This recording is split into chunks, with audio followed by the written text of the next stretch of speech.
ဒီဗီဒီယိုမှာတော့ဓမ္မသချင်းဖြစ်တဲ့ O Worship the King ဆိုတဲ့သချင်းကိုရေးခဲ့တဲ့သချင်းရေးဆရာ Robert Grant အကြောင်းကိုတော်၎င်းသူ့ရဲ့ဘဝသူ့ရဲ့ရုန်းကန်မှုနဲ့ဒီသချင်းဖြစ်ပေါ်လာရခြင်းအကြောင်းတို့ကိုတင်ဆက်ပေးသွားမှာဖြစ်ပါတယ်။ဒီသချင်းကဘယင်ဓမ္မသချင်းစာအုပ်မှာအထက်ကအမှတ်စဉ်နှစ်မှာဥပမှုခုစောပါလို့နာမည်ပေးထားတာဖြစ်ပါတယ်။ဒီသချင်းကိုရေးတဲ့ Robert Grant ဟာ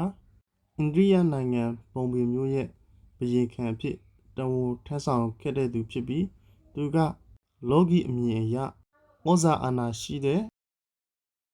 အုပ်ချုပ်သူတစ်ယောက်ဖြစ်ပေမဲ့သူကိုယ်တိုင်အားနည်းတတ်တဲ့ချွတ်ယွင်းပျက်စီးတတ်တဲ့သူ့ရဲ့ခန္ဓာကိုယ်ကိုအမြဲအောက်မေ့တဲ့သူဖြစ်တဲ့အလျောက်သူယုံကြည်ကိုးစားတဲ့သူ့ထက်ယာတုအာဏာကြီးတဲ့ဘုရားသခင်ကိုအမြဲတမ်းအတိအမှတ်ပြုပြီးအသက်ရှင်နေတဲ့သူတစ်ယောက်ဖြစ်ပါတယ်။သူ့ရဲ့အသက်တာဟာဆိုရင်အိန္ဒိယနိုင်ငံရဲ့ပြင်းထန်တဲ့ရာသီဥတုကြောင့်ပဲသူ့ရဲ့ခန္ဓာကိုယ်ကအမြဲတမ်းမကျန်းမမာခြင်းနဲ့ဖြတ်သန်းခဲ့ရတဲ့သူဖြစ်ပါတယ်။သို့တော်လည်းသူ့ရဲ့အသက်တာမှာဒီပြင်းထန်လာတဲ့ရာသီဥတုကြောင့်ဘုရားသခင်ကိုအစိုးမမြင်ပဲတဘာဝတရားကဖော်ပြတဲ့ဘုရားသခင်ရဲ့လက်ရာကိုအမိပြုပြီးဘုရားသခင်ကိုချီးမွမ်းလျက်သခြင်းတွေကိုရေးသားခဲ့တဲ့သူဖြစ်ပြီးတော့ဒီလိုခက်ခဲတဲ့အရာတွေကနေဘုရားသခင်ကိုချီးမွမ်းတဲ့အတွက်ဒီသခြင်းရေးခြင်းအဖြစ်သာသူ့ရဲ့နာမည်ကလူသိများခဲ့ရတာဖြစ်ပြီးတော့သူ့ရဲ့ကိုယ်ပိုင်ဖြစ်ခြင်းဖြစ်တဲ့အိန္ဒိယဘုရင်ခံ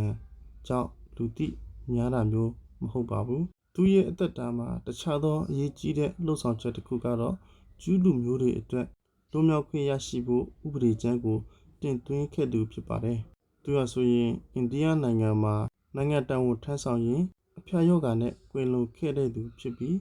သူကွယ်လွန်ပြီးတဲ့နောက်မှာသူ့ရဲ့အကူကသူရေးခဲ့တဲ့ကြပြနဲ့သချင်းတွေကိုစုစည်းထုတ်ဝေပေးခဲ့ခြင်းကြောင့်သူ့ကို